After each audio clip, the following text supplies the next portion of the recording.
This video is in response to a student question, actually a couple of student questions about the left and right translations and why it's backwards from what we expect it to be. Why does a plus sign make the graph go left and a minus sign make the graph go right? Because that's not what we expect. So there's a couple of different ways that I can try to show this to you, but one way is to just go through the middle step of building a table and seeing how it works out. So if we have the parent functions, so I am going to, I don't want that, there we go. So y equals, and I'm going to use absolute value because absolute value is a little bit easier to see the graph, okay? And you were to build a table, and we'll go from -2 up to +2, and you can pick any numbers you want for your table. I've done this where I've actually plugged done like a really big table, but I don't think we need to do that for the purpose of this video.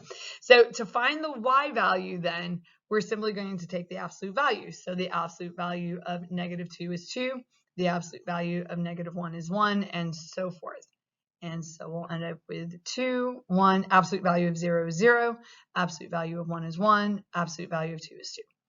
And so we end up with a graph that looks like this. We have a -2, 2, -1, 1, 0, 0, 1, 1, 2, 2, and that should look familiar, okay? That's your parent graph. And so that's kind of what we use to compare everything else to.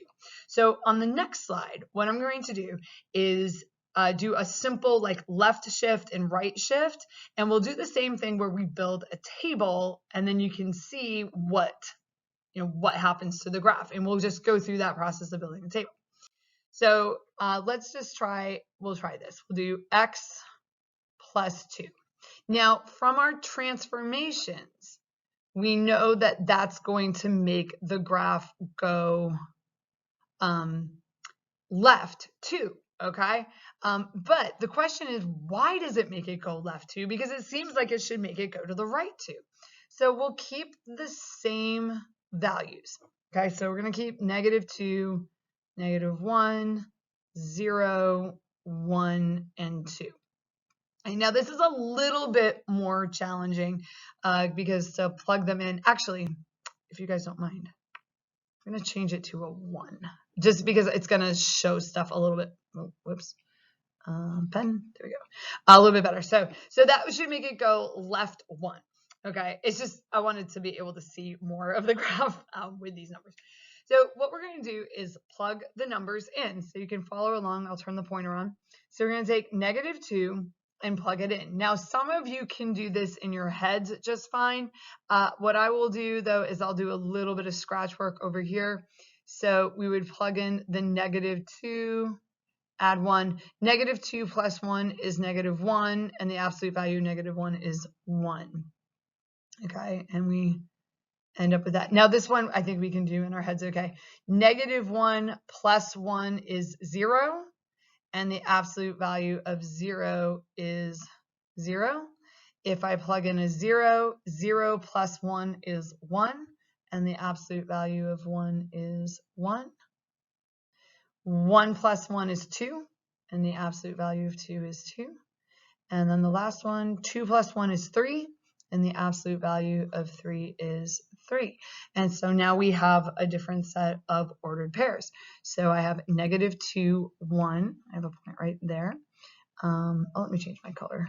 There we go. -1, 0, 0, 1, 1, 2, sorry, 1, 2, and 2, 3. I think I went up too high. Whoops. 2, 3, like right about there. Okay. And you can actually see from the table that that's what the adding the 1 does. It moved it left. Like you would think, oh, it would move it right, but it doesn't. It moves it left because that's just how it works. That's just what the numbers do. Now, let's look at moving it right. Okay. So if we subtract the 1, that should move it to the right.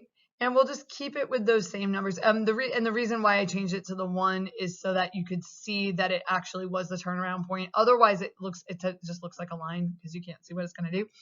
All right, so this one is a little bit trickier because of the minus sign to kind of do the scratch work on the numbers. But I'll do it over here. So we have -2 minus 1. That's going to give us a -3. And the absolute value of -3 is 3. So we'll have a 3 right there. -1 minus 1 is -2. And the absolute value of -2 is 2. 0 minus 1 is -1. Okay, so hopefully we're getting into the ones that are a little bit easier. And the absolute value of -1 is 1. 1 minus 1 is 0. So the absolute value of 0. So we just took the 1 and plugged it in right there. And then 2 minus 1 is 1. And the absolute value of 1 is 1. So let's just go see where that puts us. -2, 3. It's going to put us up there. Oh, I meant to do that in a different color. There we go. -1, 2. 0, 1. 1, 0, and 2, 1.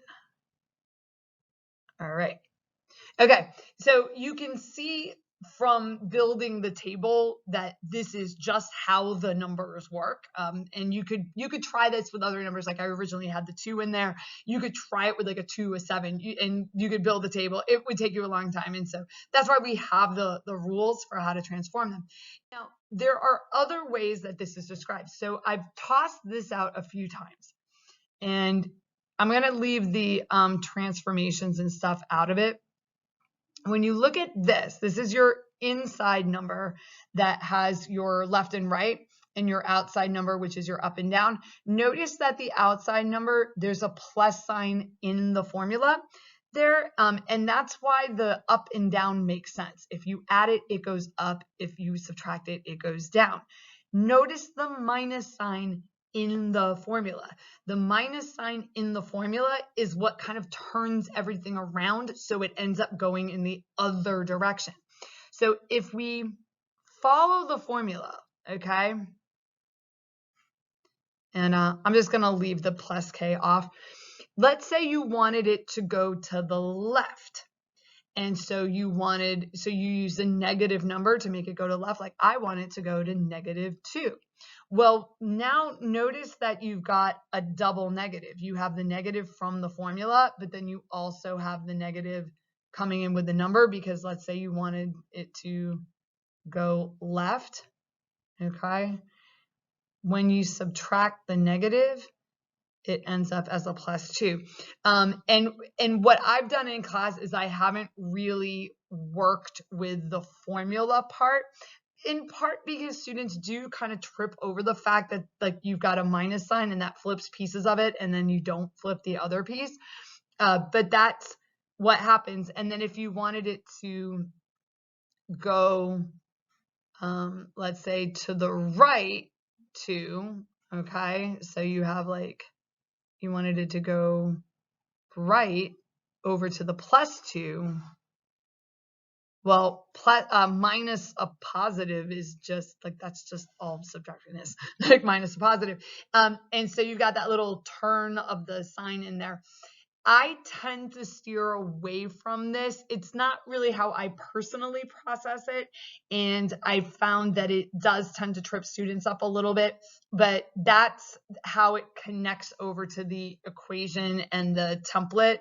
Is you've got the up and down that nothing gets messed with, and then you have the minus for the left and the right, and it flips everything around. Or you can see it from the table. So I hope that this clarifies for some of you that have been really bothered by that. And I really want to thank you for bringing it to my attention and just asking for some additional clarification on why the math works the way that it does. If you'd like me to try anything else or show you something else, or you have more questions that come out of this, please let me know, and I would love to address them.